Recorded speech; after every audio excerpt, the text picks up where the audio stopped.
When Johnny first moved into the neighborhood, he immediately noticed a peculiar house and vowed never to enter it. However, one night, he heard unsettling noises emanating from the house. What he uncovered inside left him utterly terrified.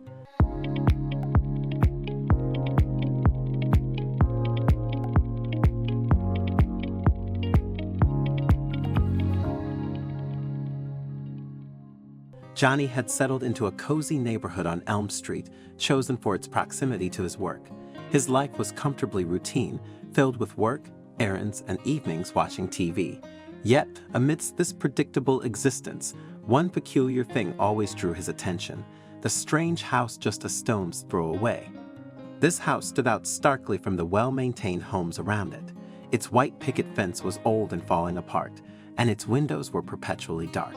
Johnny often found himself staring at the house from his living room window, intrigued but not curious enough to approach. Since moving into the neighborhood, he had heard unsettling stories about the place, particularly frightening tales from the kids who played on the street. That was enough to keep Johnny at a distance. Even the adults in the neighborhood shared a unanimous stance: avoid the house at all costs. Whenever Johnny brought up the house in conversation, his neighbors would quickly steer the discussion elsewhere, as if there was something profoundly unsettling about it that made everyone uneasy just by mentioning it.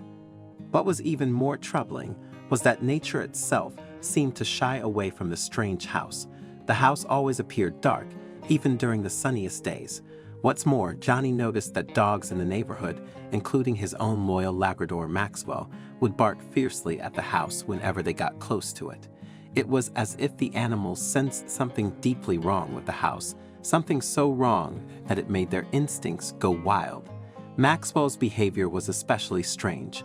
He would often growl and whine when they walked past, refusing to move until Johnny pulled on his leash, urging him away from the strange building. There were other odd things happening that made Johnny feel even more uncomfortable. Soon, he began to have strange dreams about the house. In these dreams, the same thing happened again and again. The house would call out to him with its windows shining with a strange light. He would feel a strong force pulling him closer and closer until he reached the front door. But just as he was about to turn the doorknob, he would wake up suddenly, covered in cold sweat. The unsettling image of the house was stuck in his mind. Despite these disturbing signs, Johnny kept his distance. He couldn't bring himself to go inside the mysterious house, knowing that something he couldn't explain was waiting for him there.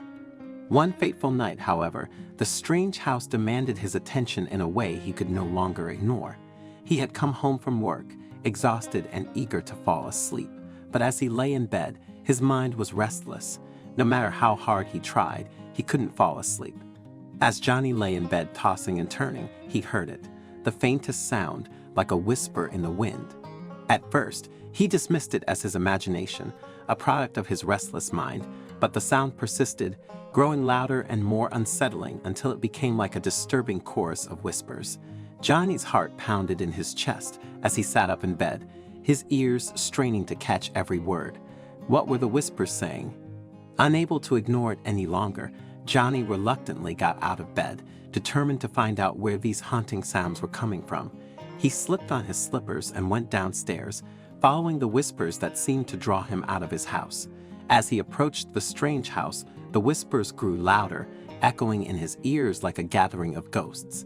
His heart pounded in his chest as he stood in front of the strange front door for the first time. It felt like the house itself had called out to him, and he could no longer resist its pull. He summoned all his courage and pushed the door open.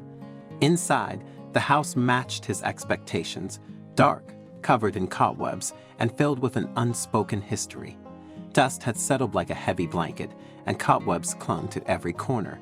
Johnny's flashlight cut through the darkness, revealing a forgotten world that time seemed to have left behind. Antique furniture stood draped in white sheets, their shapes hidden beneath the covers. Faded photographs hung on the walls, capturing moments from lives that had long faded into the past. Yet it wasn't the decaying state of the house that sent shivers down Johnny's spine. It was the sounds, the same eerie whispers that had lured him there. They appeared to be coming from above, from the concealed depths of the attic. With careful steps, he climbed the creaky staircase, his flashlight leading the way. As Johnny got closer to the attic door, The whispers grew louder and louder. It was as if many voices were trying to talk to him at the same time. He couldn't understand what they were saying, but they sounded scared and urgent. Johnny opened the attic door, not knowing what to expect.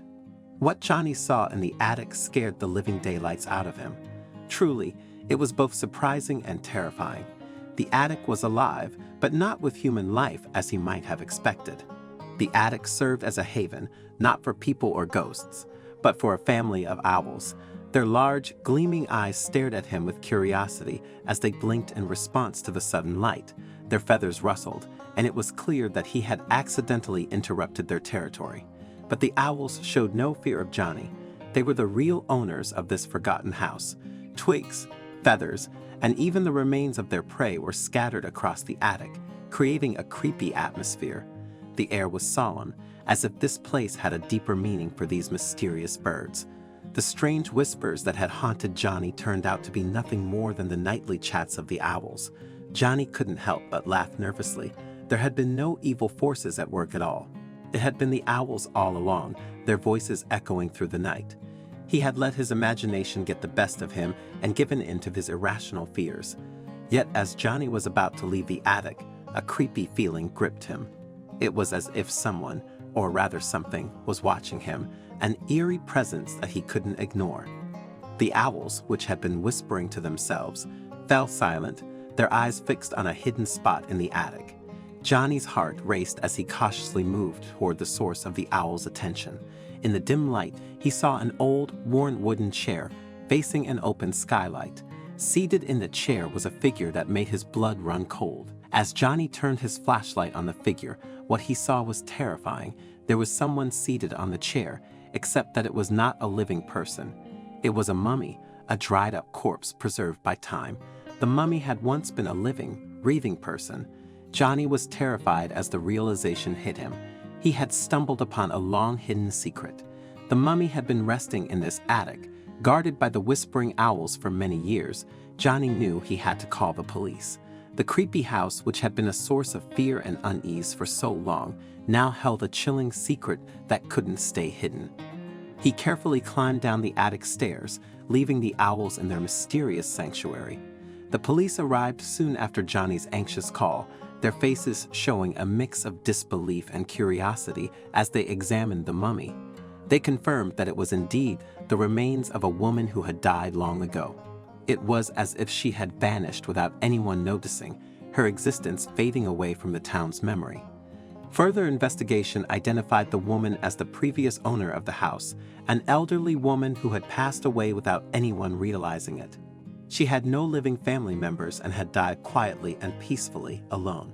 Her former colleagues, who had once known her, assumed that she had been taken care of by the authorities. Nobody knew that she had remained in her cherished home all along, under the watchful eyes of the owls. As news of the discovery spread through the community, neighbors gathered to honor the woman who had been forgotten by time. They organized a small, respectful funeral service, providing her with the dignified farewell she had long deserved. For Johnny, the house had transformed into something entirely different. No longer a source of fear and dread, it had become a haven of stories and secrets. Johnny even started leaving food and water for the owls in the attic as a gesture of respect for the enigmatic guardians of the home. The owls, in turn, remained in the attic, untouched by the events that had transpired. They continued their nightly conversations, their voices forming a haunting chorus in the darkness. The strange house had shifted from a source of dread to a place of intrigue, reminding Johnny that even in the darkest corners, hidden beauty and untold stories could be found. As time passed, Johnny continued to live near the enigmatic house, no longer disturbed by its oddness. In fact, he took pride in being close by, knowing he had helped uncover its secrets. By confronting his fears, Johnny had not only unraveled the mystery, but also allowed a poor, lonely woman to find eternal rest. I'm really keen to know your thoughts on this story, so please don't hesitate to share your insights in the comments section below. If you enjoyed this video and found it engaging, I invite you to subscribe to our channel for more similar content. Feel free to share this video. Take good care of yourselves, and I'm excited to connect with you in our future videos.